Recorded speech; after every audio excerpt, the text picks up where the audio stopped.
The Business 1110 KTEK, this is The Price is Right. This is The Price of Business. Author of the hugely influential Empowerment to the People, award-winning, nationally syndicated columnist, Kevin Price brings a fresh perspective to business news and the events that shape our lives. And now, here is the star of The Price of Business, Kevin Price. I am Kevin Price. Good morning. Already working our way towards the weekend. I guess one more day, folks. All you have to do is fill out one more day. Then you get a honey-do list. At least that's what happens to me. Then I work about twice as hard than I do normally during the week. So my wife thinks all I do is play and have fun, and she sure tries to make up for it from Saturday and Sunday. Man, I tell you. So by Monday, I'm like, oh, my God, I can't wait to get back to work. But anyway, my good friend, the one, the only, William Edmundson. We know him from Abbey Executive Suites. He is a gentleman out there who works arm in arm with individuals out there to try to make this economy continue to go in spite of the government's best efforts to bring it to a complete screeching and grounding halt. You are a hero, a legend in my mind. William Edmundson of Abbey Executive Suites. Hey, Kevin, how are you today? I'm doing well. Other than being continuously bitter these days, I am doing really, really well. Hey, I'm glad to have you with us. Before we get started on our topic today, which I'm not even sure what that is, we got mystery topic, kind of like mystery meat, but instead we have mystery topic. But before we get into a topic, which you're going to lead us to, well, tell us a little bit about Abby's story. I would love to. You know, you talk about the business environment today, and Abbey Executive Suites is just absolutely the perfect concept for this kind of environment out there. Whether you need a traditional office and you know you need that Class A building with the good business address, your phone's answered, your phone system taken care of for you, the copier taken care of. That's something that we provide for people, and we handle all of the details and all of the mess and wrap it up in a bow, and you get one nice clean bill each month. We also have something, Kevin, that's really popular now. We see a lot of people in this economy, they're not sure if they want to expand, or maybe they're going into a new market, or maybe even they want to keep their cost real low until they figure out some of the things that are coming. And that is a virtual office, which you know we have different plans that are available to meet people's needs. But Kevin, it's great if you're somebody who works from home, or there are a lot of people that work literally from their cell phone and their car or airplane. But you got to have... I actually work from a phone booth, which has become increasingly difficult somehow in the 21st century. You know, just me and drug dealers. We're the only ones who pay phones. But anyway, go ahead. Exactly. But, you know, it's for those folks, I mean, it's not cool to have your meeting in a Starbucks. Or in a phone booth. That's just weird. Good luck finding a phone booth anymore. Yeah, exactly. But yeah, and you know, we're there to make it easy for people to do business. And in today's world, it sure is nice to have somebody make your business a little bit easier. Well, you know, and people are so cynical, and they should be. You know, there's so much weirdness going on in business, and is this business legit? And you've got all these people that have faced unemployment who are just trying to make a living, but they're being so, I don't know, cutting every corner they possibly can to have zero credibility, and they're wondering why they're not getting many clients, and they're wondering why they're not getting paid very well for the clients they have, because, you know, they're approaching their business in an unprofessional manner. And so the potential clients are going to approach them back in an unprofessional manner. That's right. You know, for anybody in business, really credibility is your currency. Yep. Yeah, what's your overhead? That cell phone and that, pickup truck you drive around in? You know what? Right. If you go to a nice office over in the energy corridor, and the next week you have a meeting with the same people over at Greenway Plaza, you're like going, wow, this guy has locations all over the Houston area. This guy's still legit. You know, incredible. Kevin, this is the time of year where we show appreciation to our clients, and we have Christmas parties in each of our locations. And I had the opportunity yesterday to go to our downtown and our memorial locations, and I heard stories just like what you're talking about, where I was talking to an attorney who loves it because he can have his depositions, he can meet with clients.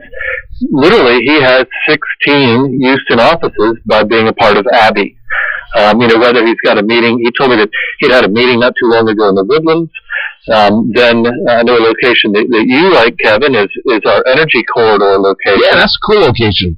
And it's great because it just really takes your company and spreads the resources a lot wider. And one of the people told me, they said, I used to meet in Starbucks. He goes, this is so much better. Not only do I have the credibility, I've got the address, I've got the help on projects if I need it from your team.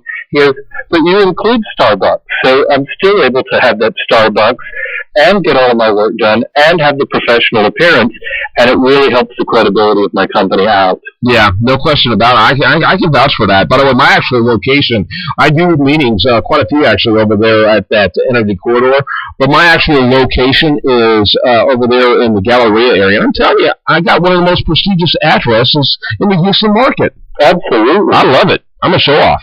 Us peacocks got to fly. But anyway, hey, what this time of the year, what's happening this time of the year in December when it comes to Abby? Yeah, Kevin, we're seeing companies really starting to commit to what are they going to do next year as far as space goes, because they've got that new budget rolling out in January.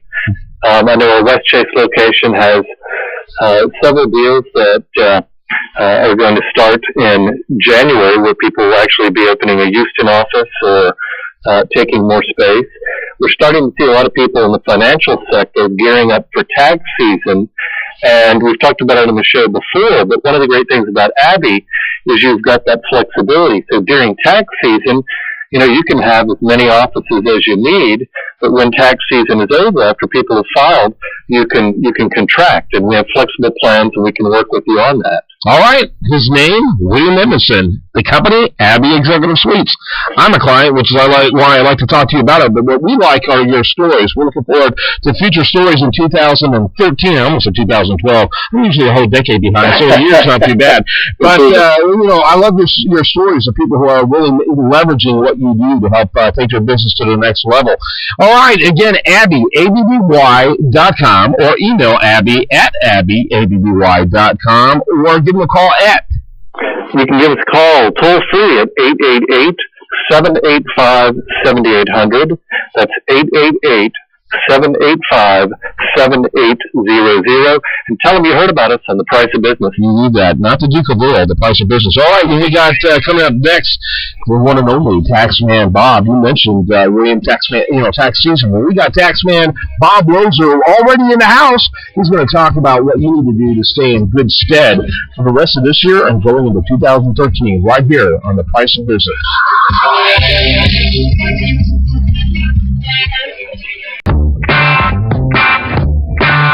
Let me tell you how it will be.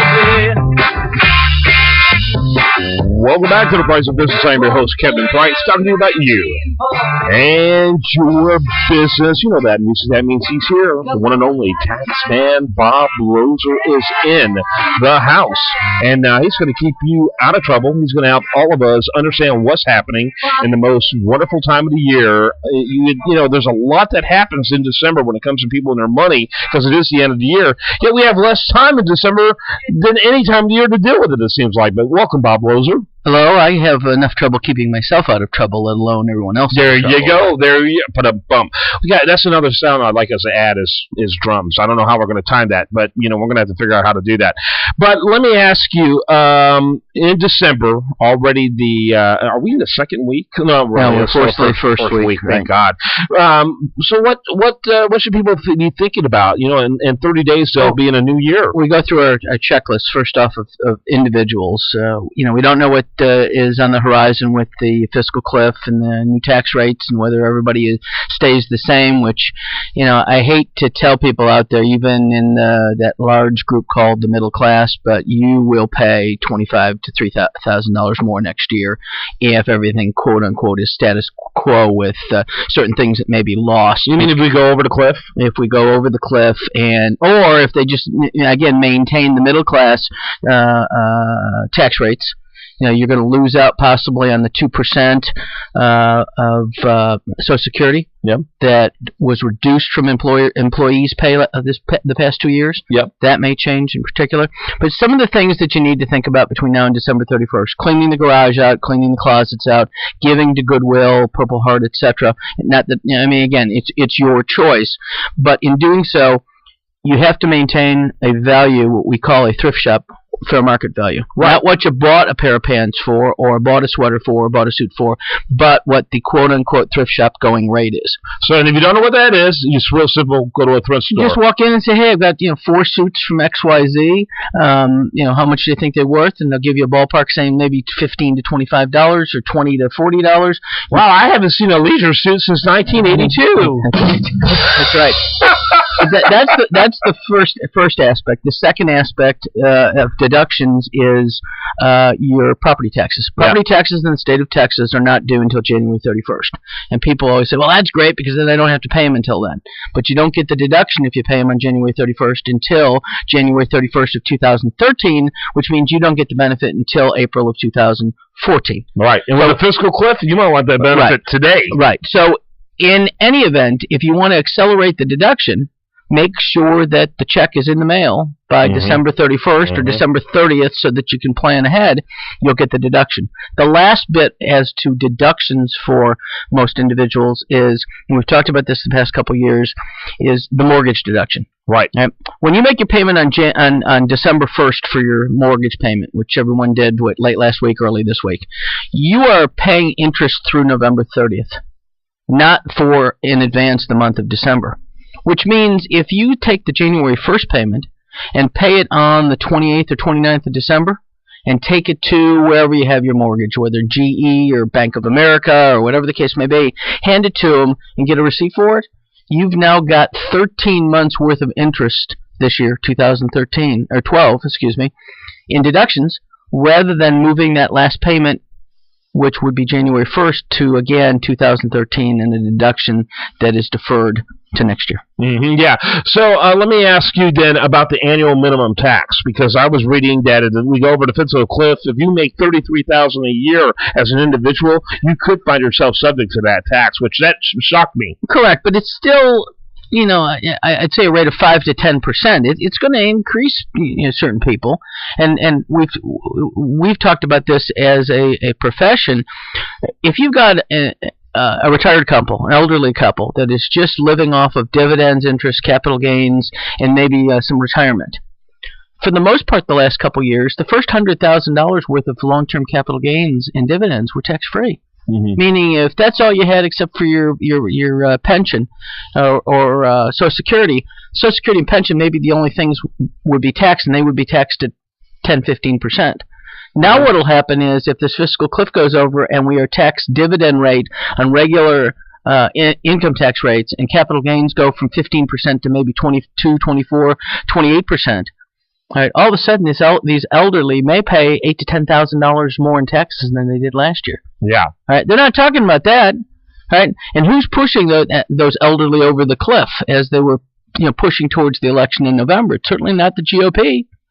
Right, absolutely, no question about it. So it's a rude awakening, though, isn't it, for Middle America, who's gotten used to not really paying any taxes for a long time. Right. I mean, the bit that, and in agreement, they shouldn't.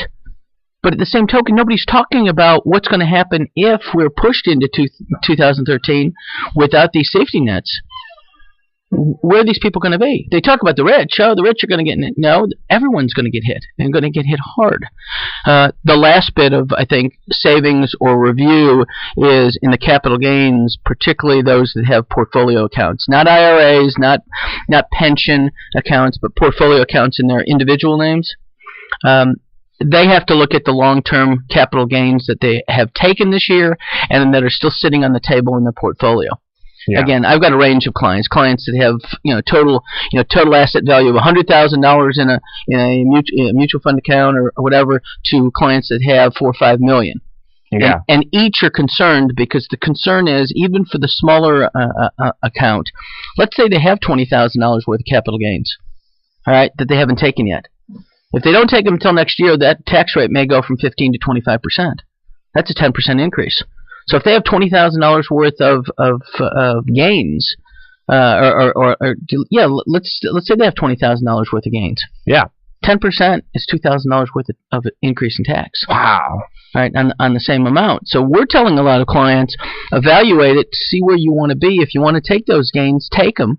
We'll pay the tax on it at 15, 20%. And then the day after, you can go back and buy back into the same stock. People say, well, isn't that manipulating? Well, in the reverse, where you take a loss to create, that's called a wash sale. Wash sales are illegal unless you can't sell a stock today, create a $30,000 loss, and buy it back within 30 days. Mm-hmm. Okay? Because you're doing it only for one purpose. That's the tax break on it. Mm-hmm. IRS can't say the same thing when you're selling a stock, creating a $20,000 gain, paying the tax on it, and then buying it back within the 30 days. Yep. You're not creating a savings. You're actually creating a tax for them to collect. Incredible. Thank you very much, IRS, we'll say. That's right. I tell you, it's crazy. So what do you think about, of course, Obama said that he's perfectly fine going over to fiscal cliff. That's what the Republicans want to do. He's perfectly fine with that. I wonder if there's a part of John Boehner, because the Republican narrative is that one of our biggest problems is that the average America is no longer being gouged by taxes. They'll be gouged by taxes, and that will affect the way they look at the political process. Is there a possibility he's thinking maybe we ought to go over that cliff too? Well, I think particularly our president, our grand poobah, if he thinks he wants to go over the cliff, I'd have 3 or 4 Republicans behind him pushing him over the cliff with it. Yeah. Okay. I think there's a need for compromise. Yeah. Definitely. But nobody wants to take that first step forward. Yeah. Okay. I still think that, despite the fact $250,000 is not rich in America. Yeah. And we've talked about this. I mean, each has its own. Whether you're making $85,000 and you got 2 kids going to college, or you're making $300,000 and you got 2 kids going to college, the colleges may be different because one may be going to a college that's $5,000 a year in tuition. The other one may be $25,000 a year per student. $250,000 isn't rich. $500,000, $600,000 maybe is the compromise for both sides to say, fine, raise the tax 4% on everybody over $500,000 or $600,000. All right, Taxman Bob Lozer, you know him. He's here every Thursday like clockwork, keeping you in the know. And what's your number? 713-953-1272.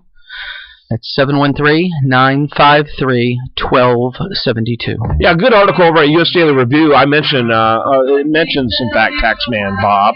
By the way, you can reach him. It's Fiscal Cliff Compromises Consumers. We have him quoted there at usdailyreview.com. Also, you can reach him at taxmanbob@pdq.net. Thank you, my friend. Thank you. Good seeing you. You too. When we come back, more for you. Stay tuned to it right here on The Price of Business. So 5% appear too small.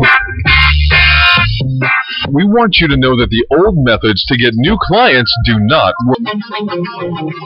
Welcome back to This is The Price of Business. I'm your host, Kevin Price, talking to you about you and your business. I have author Charles Martin here on the show, talking about a topic that caught my attention that came through. He's author of a new book that talks a lot about leadership and what people need to know about it.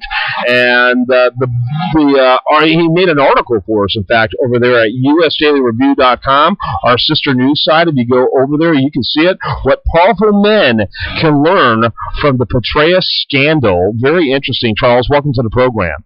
Well, thank you. Thanks for having me on. And Kevin, I was reading about your background and the work you do to educate people on the free market economy, and I just want to applaud you for that. I think we need more people to speak out on that. You know, it seems these days that, you know, the media and politicians are demonizing business leaders. So, you know, credit to you for being helpful.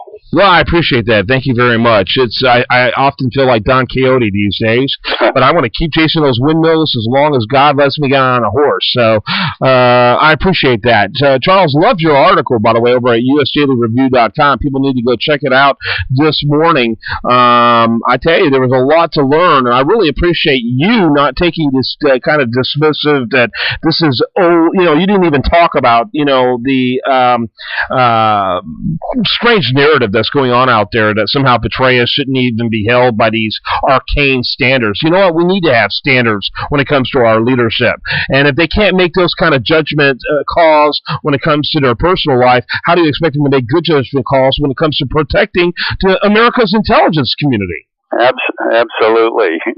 I find it embarrassing. I don't know what people are thinking these days, but they're not thinking in any manner that's remotely healthy. So tell me. It is amazing to look at the whole litany of philanderers in public places. I mean, the list is very long. People highly respected like New York Attorney General Eliot Spitzer, presidential candidates like Dan Quayle, John Edwards, Gary Hart, even evangelist Jim Baker, and Italian Prime Minister Berlusconi, and French Ambassador Dominic Strauss-Kahn, Schwarzenegger. The list it's an amazing list how men have put their reputation and everything at risk over a sexy, audacious woman. Yeah, interesting. I never heard about the Dan Quayle scandal. Both my producer and I looked at each other, and we both lip-synced Dan Quayle at the same time. We hadn't heard of the rest, though. We're going to do our research on the Dan Quayle. And you're talking about the Sun. Pardon? Are you talking about the Sun? Dan Quayle was vice president candidate. That one. No, he was actually vice president from 88 to 92. Right. Okay, we're gonna do our homework, but the rest we did know, and you're absolutely right. Is there something about these strong men that somehow make him particularly vulnerable in this area? Well, I think it is true, and many people would look at it and think of the man as kind of the predator, the alpha males taking advantage of weak women. But in a way, they are easy prey for a sexy woman who can use her feminine prowess and finesse to get to them. There's something about a man in a position of power that really attracts females. Mm-hmm. Yeah. Interesting. Okay, so what would you say some of those lessons that people need to learn? Well, I think one of the lessons, it really gets down to, a man in a position of power needs to be aware that he can be a target for these women, and whenever I think all of us have a need for companionship and for affection from our wife or spouse or partner or whatever, and whenever that isn't there, particularly a man who is in a position of power and probably leads a fairly lonely life in a way, is quite vulnerable, and I think they need to have their guard up because the consequences can be huge, as they were for General Petraeus. I mean, if you think of it, here's a guy that commands an entire large army, but he is no match for an audacious woman on the battleground of the bedroom. I mean, need to have his guard up. Yeah, as does anyone in leadership. Tell us about your book.